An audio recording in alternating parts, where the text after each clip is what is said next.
जय हिंद दोस्तों। मेरा नाम है वेंकटेश शर्मा और आज एक बार फिर से मैं आप लोगों के सामने एक बहुत ही ज़्यादा इम्पोर्टेंट टॉपिक लेकर आया हूँ। दोस्तों, हमारा आज का टॉपिक है संघ लोक सेवा आयोग। दोस्तों, जैसे कि हम सभी जानते हैं, एमपीपीएससी के नए सिलेबस में यूनिट 10 जोड़ा गया है, जिसमें कई सारे आयोग जोड़े गए हैं। उसी में से एक ये बहुत ही ज़्यादा महत्वपूर्ण आयोग मैं आज लेके आया हूँ, जिसे हम यूनियन पब्लिक सर्विस कमीशन के नाम से जानते हैं। दोस्तों, हम इस आयोग को पूरी तरह पढ़ने की कोशिश करेंगे कि एग्जाम से कोई भी क्वेश्चन बाहर ना जाए। तो आइए दोस्तों जानते हैं इस आयोग के बारे में, इस आयोग की संरचना और इस आयोग के में क्या क्या आर्टिकल्स हैं और संविधान में क्या क्या चीज़ें दी गई हैं इस आयोग से जुड़ी हुई। तो चलिए दोस्तों स्टार्ट करते हैं। दोस्तों, सबसे पहले हम इसकी सामान्य जानकारी से स्टार्ट करेंगे। तो दोस्तों, इस आयोग के बारे में संविधान के भाग 14 में दिया गया है और आर्टिकल 308 से लेकर 323 तक इसके बारे में बताया गया है। और दोस्तों, मुख्य रूप से अगर बताया जाए तो संघ लोक सेवा आयोग के बारे में जानकारी संविधान के 315 अनुच्छेद में दी गई है। दोस्तों, भाग 14 308 से लेकर 323 तक के अनुच्छेदों में इसका वर्णन है दोस्तों। और मुख्य रूप से अगर बात की जाए कि यूपीएससी का उल्लेख कहाँ मिलता है, तो अनुच्छेद 315 में यूपीएससी का उल्लेख मिलता है दोस्तों। इसकी प्रकृति कैसी है, तो इसकी प्रकृति संवैधानिक प्रकृति है दोस्तों। संवैधानिक प्रकृति का मतलब कहला है कि इसका वर्णन संविधान के अनुच्छेद में किया गया है, तो इसकी प्रकृति संवैधानिक है दोस्तों। यह एक स्थायी व स्वतंत्र निकाय है दोस्तों। यह स्थायी है व पूर्ण रूप से स्वतंत्र निकाय है दोस्तों। इसके प्रमुख कार्य क्या है दोस्तों? समूह एक तथा समूह बी की केंद्रीय नियुक्ति करना दोस्तों। जो ग्रुप ए और ग्रुप बी की जो जॉब होती हैं उन पर नियुक्ति करना दोस्तों, इसका प्रमुख कार्य होता है। जैसे आईएएस, आईपीएस, आईएफएस इनकी नियुक्तियां करता है। ये ग्रुप ए की भर्तियां हैं, तो इनकी प्रमुख रूप से यह नियुक्तियां करता है दोस्तों। इसके बाद आ जाती है स्थापना कब हुई थी। इसकी स्थापना हुई थी दोस्तों 1 अक्टूबर सन 1926 में दोस्तों। ली आयोग की अनुशंसा पर हुई थी दोस्तों। और कभी आ जाए कि ली आयोग कब बनाया गया था, तो सन 1923 में यह ली आयोग बनाया गया था तथा इसने अपनी रिपोर्ट सौंपी थी सन 1924 में। और उस रिपोर्ट के आधार पर 1 अक्टूबर 1926 को संघ लोक सेवा आयोग की स्थापना की गई थी दोस्तों। अब आ जाता है कि इसका वर्तमान स्वरूप क्या है। तो दोस्तों, इसका जो वर्तमान स्वरूप है वह है 26 जनवरी 1950 का इसका वर्तमान स्वरूप माना गया है।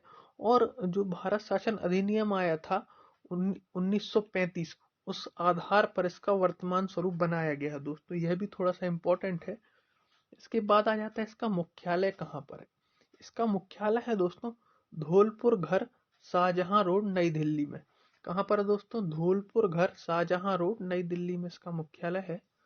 और अगर इसके प्रथम प्रमुख पूछ लिया जाए या प्रथम अध्यक्ष पूछ लिया जाए, तो उनका नाम है रॉस बारकर। क्या नाम है उनका? रॉस बारकर, जो कि 1926 से लेके 1932 तक संघ लोक सेवा आयोग के अध्यक्ष रहे। इसके बाद आ जाता है कि इसकी प्रथम भारतीय अध्यक्ष कौन थे, तो वह थे एच के कृपलानी जी। क्या नाम था उनका? एच के कृपलानी, जो 1947 से लेके 1949 तक इसके अध्यक्ष रहे थे।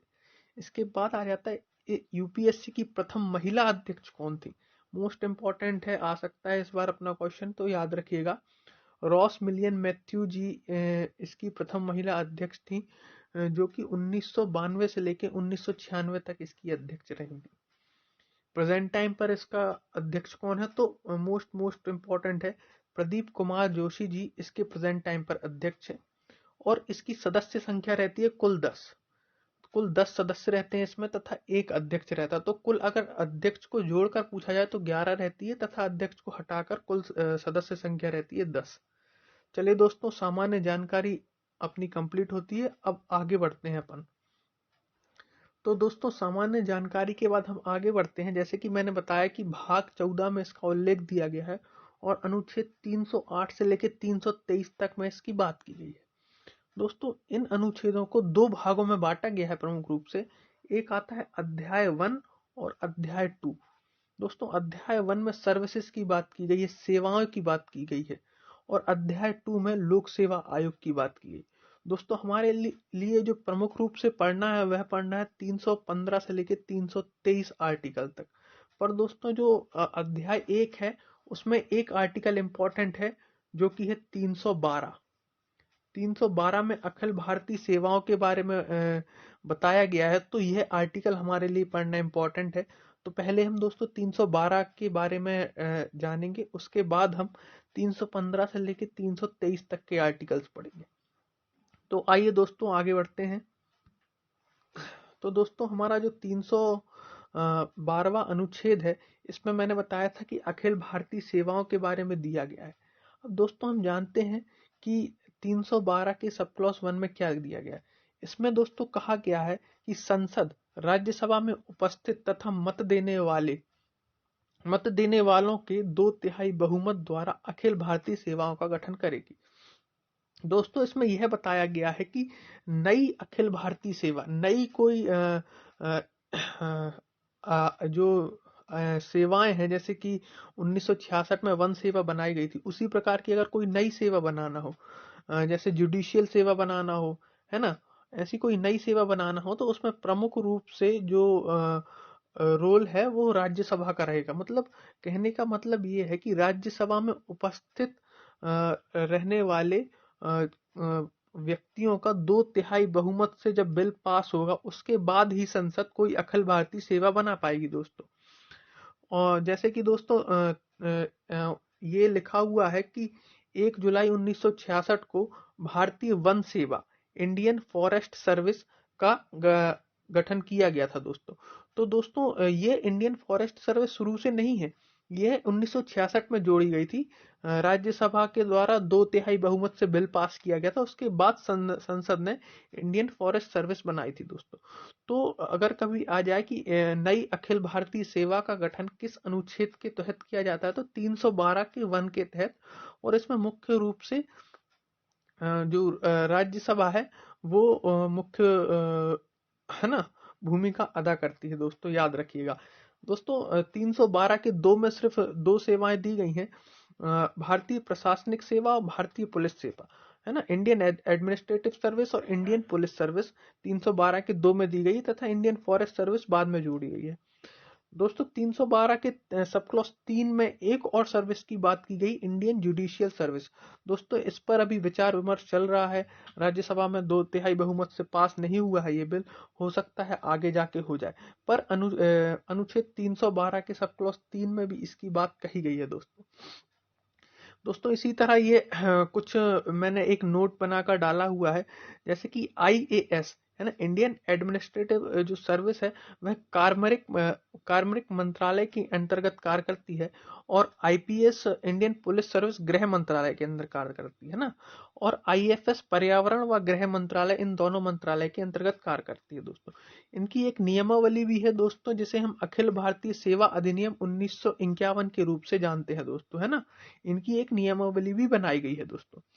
तो दोस्तों आगे बढ़ते हैं, और हमारा जो नेक्स्ट अनुच्छेद रहेगा उसके बारे में भी हम जानेंगे। पर उससे पहले हमारा जो दूसरा पार्ट है उसके बारे में भी जान लेते हैं दोस्तों।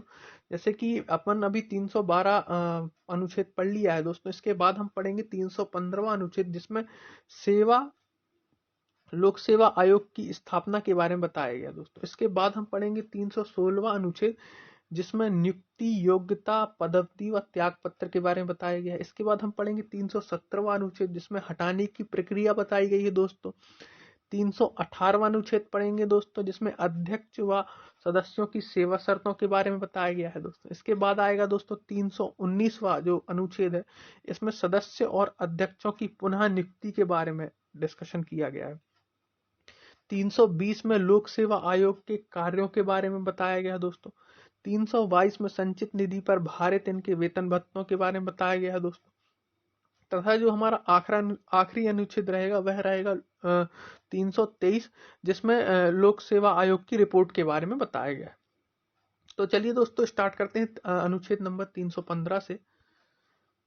दोस्तों हमारा जो अनुच्छेद है 315, इसमें सबसे पहले 315 का सब क्लॉज 1 आता है, जिसमें संघ लोक सेवा आयोग और राज्य लोक सेवा आयोग की बारे में बताया गया है। इसमें कहा गया है कि एक संघ लोक सेवा आयोग बनाया जाएगा तथा एक राज्य लोक सेवा आयोग का गठन किया जाएगा दोस्तों। इसके बाद आ जाता है दोस्तों 315 का सब क्लॉज 2।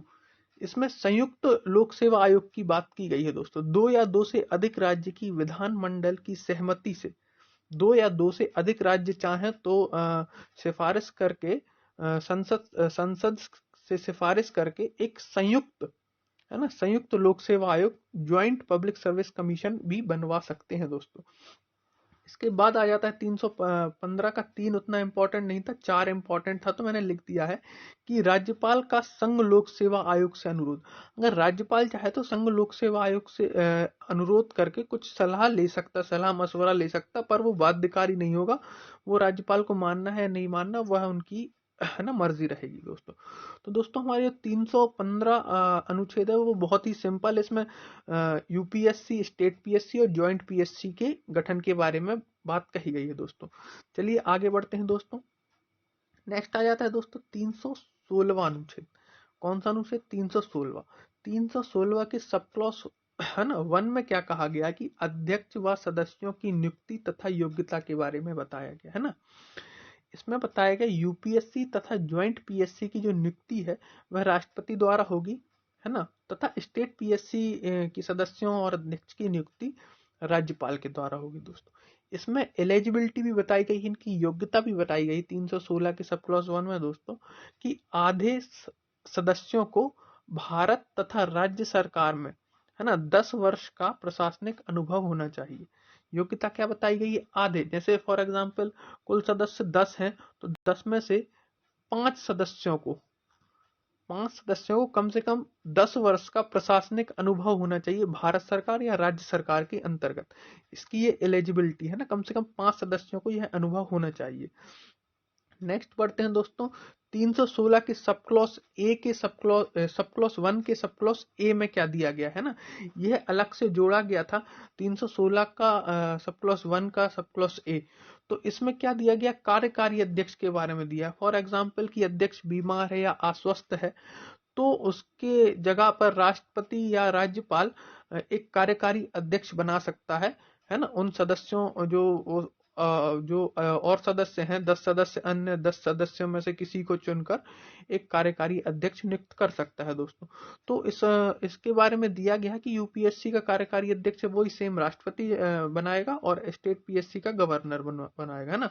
ये इंपॉर्टेंट है। 316 के 1 के ए में दिया गया है ना, ये बाद में जोड़ा गया इसलिए 1 का ए ये दिया गया है, याद रखिएगा। इसके बाद आ जाते हैं 316 के सब क्लॉज 2 में जो पद अवधि व त्याग पत्र के बारे में बात करता है दोस्तों।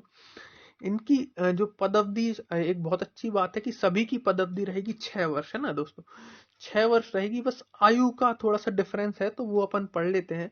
यूपीएससी की जो मैक्सिमम आयु रखी गई है वह रखी गई है 65 वर्ष तथा स्टेट पीएससी और ज्वाइंट पीएससी की मैक्सिमम आयु रखी गई है 62 वर्ष। ठीक है। इसके बाद आते हैं अपन त्याग पत्र पर। यूपीएससी तथा ज्वाइंट पीएससी के जो अध्यक्ष व सदस्य हैं वह राष्ट्रपति को अपना त्याग पत्र देंगे तथा स्टेट पीएससी के जो सदस्य और अध्यक्ष हैं वह गवर्नर को अपना त्याग पत्र देंगे दोस्तों। बहुत ही सिंपल है दोस्तों, बहुत ही इजी लैंग्वेज में समझा रहा हूँ, आशा है आपको समझ में आ रहा होगा। आगे बढ़ते हैं 316 का सब क्लॉज 3 के बारे में जानते हैं। इसमें लिखा गया है कि पुनः उसी पद पर नियुक्ति नहीं होगी दोस्तों, पुनः उसी पद पर नियुक्ति नहीं होगी। फॉर एग्जाम्पल आप एमपीपीएससी के अध्यक्ष हैं, आप एमपीपीएससी के अध्यक्ष हैं तो आप फिर से एमपीपीएससी के अध्यक्ष नहीं बन सकते, इसमें यह कहा गया है। ठीक है दोस्तों, तो अपना 316 जो अनुच्छेद है वह भी पूर्ण रूप से खत्म होता है। आगे बढ़ते हैं 317वें की तरफ। तो दोस्तों जो हमारा 317वां अनुच्छेद है उसमें 317वें के सब क्लॉज 1 में क्या कहा गया है आइए जानते हैं। अध्यक्ष व सदस्यों को हटाने की प्रक्रिया के बारे में बताया गया है। और दोस्तों इसमें यह कहा गया है यूपीएससी तथा ज्वाइंट पीएससी तथा स्टेट पीएससी तीनों के जो सदस्य व अध्यक्ष हैं इनको हटाएगा कौन? राष्ट्रपति हटाएगा। जबकि स्टेट पीएससी के सदस्यों की नियुक्ति कौन करता है? राज्यपाल। लेकिन हटाता कौन है? राष्ट्रपति हटाता है ना। हटाएगा सभी के सदस्यों को कौन? राष्ट्रपति। इसका आधार क्या होगा दोस्तों? आधार भी बताया गया है साबित कदाचार। साबित कदाचार के आधार पर यह हटा सकता है। इसकी प्रक्रिया भी इसी अनुच्छेद में दी गई है दोस्तों। प्रक्रिया भी जान लेते हैं हम कि अनुच्छेद 145 के तहत उच्चतम न्यायालय की जांच के बाद राष्ट्रपति हटाएगा दोस्तों।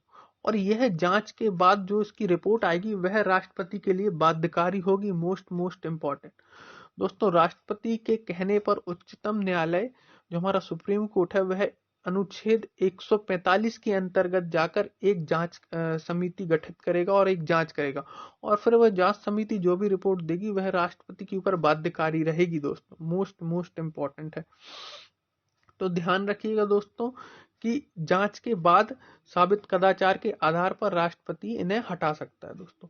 आगे बढ़ते हैं दोस्तों। 317 का सब क्लॉज 2 जांच के दौरान निलंबन दोस्तों। इसमें यह कहा गया है यूपीएससी तथा ज्वाइंट पीएससी के सदस्यों को राष्ट्रपति जांच के समय निलंबित कर सकता है तथा स्टेट पीएससी के सदस्यों को राज्यपाल निलंबित कर सकता है दोस्तों। मोस्ट इंपॉर्टेंट है, निलंबन राज्यपाल करेगा स्टेट पीएससी का, जबकि यूपीएससी और ज्वाइंट पीएससी का निलंबन कौन करेगा? राष्ट्रपति ही करेगा। आगे बढ़ते हैं दोस्तों। अनुच्छेद 317 के सब क्लॉज 3 की तरफ अध्यक्ष व सदस्यों को हटाने की अन्य आधारों के बारे में बताया गया दोस्तों। इसमें बताया गया है कि यदि कोई व्यक्ति दिवालिया घोषित हो जाए, पागल घोषित हो जाए, मानसिक शारीरिक अक्षमता से घोषित हो जाए या अन्य वैधानिक कार्य कर रहा हो तो उस व्यक्ति को राष्ट्रपति डायरेक्ट हटा सकता है। इसमें कोई भी जांच की प्रक्रिया लागू नहीं होगी, डायरेक्ट हटा दिया जाएगा, है ना दोस्तों। इसके बाद आ जाता है 317 के सब क्लॉज 4 में कदाचार के बारे में बताया गया है कि निगमित कंपनी से करार कर ले वो अध्यक्ष या व्यक्ति, है ना, भारत सरकार की किसी संविदा का इच्छुक हो, है ना, तो वह कदाचार कहलाएगा, है ना दोस्तों। तो आगे बढ़ते हैं। 318 के बारे में जानेंगे दोस्तों। 318 में क्या दिया गया है? अध्यक्ष व सदस्यों की सेवा शर्तों के बारे में दिया गया, सदस्य संख्या, वेतन आदि के बारे में बताया गया दोस्तों। तो दोस्तों यह शक्ति यूपीएससी और ज्वाइंट पीएससी में राष्ट्रपति को दी गई और राष्ट्रपति यह शक्ति संसद को प्रदान करता है। राष्ट्रपति संसद को यह शक्ति प्रदान करता है और संसद ने सन 1969 में एक संघ लोक सेवा आयोग सदस्य नियमावली बनाई थी दोस्तों, और इसके तहत संसद यह डिसाइड करती है कि इनकी पदावधि क्या होगी, सदस्य संख्या क्या होगी, वेतन क्या होगी। पदावधि तो नहीं, सॉरी दोस्तों, सदस्य संख्या क्या होगी और वेतन आदि क्या होगी। यह कौन डिसाइड करता है? संसद करती है, और संसद को यह शक्ति प्रोवाइड कौन कराता है? राष्ट्रपति कराता है। और संसद ने यह सदस्य संख्या और वेतन आदि बनाने के लिए एक नियमावली भी बनाई है जिसे हम संघ लोक सेवा आयोग सदस्य नियमावली 1969 के नाम से जानते हैं दोस्तों। और इस नियमावली की धारा 3 में सदस्य संख्या बताई गई है कि 10 सदस्य होंगे अध्यक्ष के बिना, ठीक है, विदाउट चेयरमैन। कुल कितने सदस्य होंगे? 10 सदस्य। और इसकी धारा 4 में सैलरी के बारे में बात की गई है। अध्यक्ष की जो सैलरी होगी वह होगी 2.5 लाख रुपए तथा जो सदस्यों की सैलरी होगी वो होगी 2,25,000 रुपए दोस्तों, है ना। तो ये मोस्ट इंपॉर्टेंट पॉइंट है दोस्तों। ऐसे ही स्टेट पीएससी में राज्यपाल यह शक्ति विधानमंडल को देता है और विधानमंडल एक वो, है ना, एक नियमावली बनाई है उन्होंने भी। यह चीज अपन एमपीपीएससी जब पढ़ेंगे, है ना, राज्य लोक सेवा आयोग, उसमें डिस्कस करेंगे, है ना। अभी अपन संघ लोक सेवा आयोग पढ़ रहे हैं तो मैंने संघ लोक सेवा आयोग के बारे में आपको बता दिया है। चलिए आगे बढ़ते हैं, है ना। कभी एक चीज और ध्यान रखिए, अगर कभी क्वेश्चन आ जाए कि संविधान में संघ लोक सेवा आयोग की क्या चीज नहीं दी गई है, तो सदस्य संख्या तथा वेतन के बारे में संविधान में नहीं लिखा गया है। उसमें राष्ट्रपति के द्वारा शक्ति दी गई है, किसको? संसद को। फिर संसद ने एक नियमावली बनाई है, उसमें लिखा गया है। तो ये मोस्ट इंपॉर्टेंट है, इसलिए याद रखिएगा ना। 318वां जो अनुच्छेद है मोस्ट इंपॉर्टेंट है। आगे बढ़ते हैं 319वीं तरफ। तो 319वां हमारा अनुच्छेद है वो आयोग के सदस्यों और अध्यक्षों की पुनः नियुक्ति के बारे में दोस्तों। अब आप कहेंगे कि 316 में आपने बताया था कि पुनः नियुक्ति नहीं होगी, तो मैंने ये बताया था दोस्तों, उसी पद पर पुनः नियुक्ति नहीं होगी दोस्तों, अदर पद पर आप नियुक्ति कर सकते हैं। फॉर एग्जाम्पल अगर आप यूपीएससी के अध्यक्ष हैं तो फिर आपकी नियुक्ति कहीं नहीं होगी, फिर आपका टोटल काम खत्म हो जाता है, क्योंकि आप उस जो हैगा उस आयोग के सबसे ऊपर वाले पद पर पहुंच चुके, उसके बाद आपकी कहीं नियुक्ति नहीं होती है ना। अगर आप सदस्य हैं तो आप यूपीएससी के अध्यक्ष बन सकते हैं या किसी अन्य स्टेट पीएससी के चेयरमैन बन सकते हैं ना, अगर आप सदस्य हैं यूपीएससी के, है ना। अगर आप स्टेट पीएससी के अध्यक्ष हैं तो आप यूपीएससी के अध्यक्ष बन सकते हैं, यूपीएससी के मेंबर बन सकते हैं या किसी अन्य स्टेट पीएससी के अध्यक्ष बन सकते हैं दोस्तों। इस ऐसे ही अगर आप स्टेट पीएससी के सदस्य हैं तो आप यूपीएससी के अध्यक्ष बन सकते हैं, यूपीएससी के सदस्य बन सकते हैं, या उसी पीएससी के अध्यक्ष बन सकते हैं या अन्य पीएससी के अध्यक्ष बन सकते हैं दोस्तों। ठीक है, आगे बढ़ते हैं।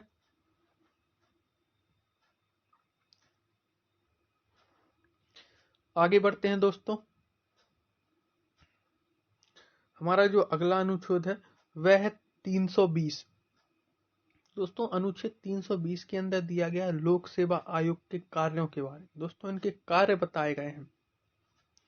तो दोस्तों 320 का सब क्लॉज 1 में क्या दिया गया है कि यूपीएससी संघ की सेवाओं की नियुक्ति करेगा।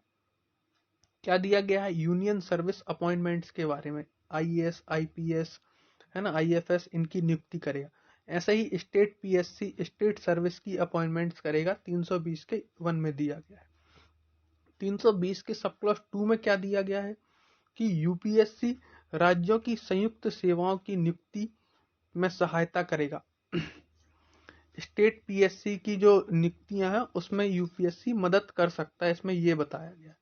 ऐसे ही 320 के सब क्लॉज 3 में क्या दिया गया है कि यह सलाह भी दे सकता है। इसमें यह कहा गया कि सिविल सेवा के नियम, परीक्षा प्रणाली, पदोन्नति और स्थानांतरण के लिए यूपीएससी सलाह भी दे सकता है। इसमें यह कहा गया है ना कि ये यूपीएससी सलाह भी दे सकता है इन विषय पे, है ना, कि सिविल सेवा के नियमों के बारे में सलाह दे सकता है राष्ट्रपति को, है ना, और परीक्षा प्रणाली के बारे में दे सकता है सलाह, पदोन्नति या स्थानांतरण के बारे में सलाह दे सकता है वो, है ना।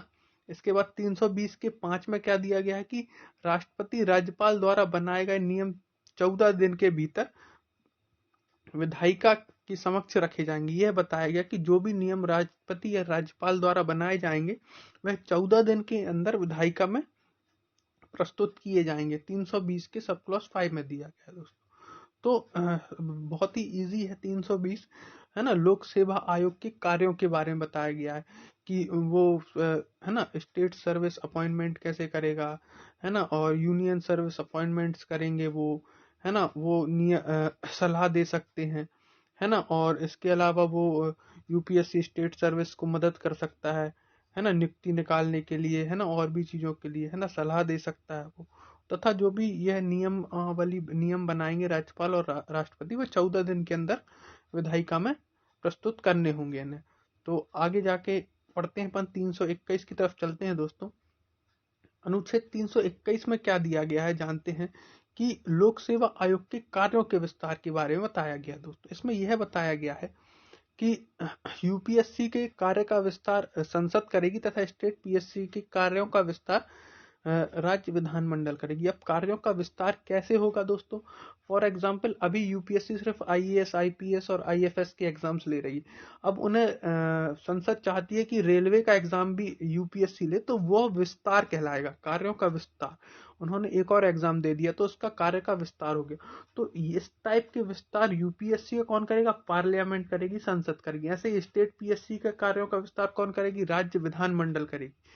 अभी state PSC for example police के एग्जाम्स नहीं ले रही है, एमपी पुलिस के, पर वो चाहती है स्टेट पीएससी मध्य प्रदेश लोक सेवा आयोग की मध्य प्रदेश लोक सेवा आयोग ही एमपी पुलिस का एग्जाम ले, सरकार चाहती है, तो वह विधानमंडल उसमें कार्य का विस्तार कर सकता है। तो कार्यों के विस्तार के बारे में 321 में दिया गया है ना।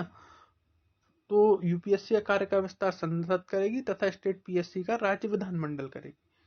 अनुच्छेद 322 में क्या दिया गया है? यूपीएससी के व्यय और भत्ते भारत की संचित निधि पर भारित होंगे दोस्तों। है ना। भारत से मतलब क्या है कि जो वेतन भत्ते हैं उन पर कभी रोक नहीं लगेगी, वो डायरेक्ट आते जाएंगे, है ना।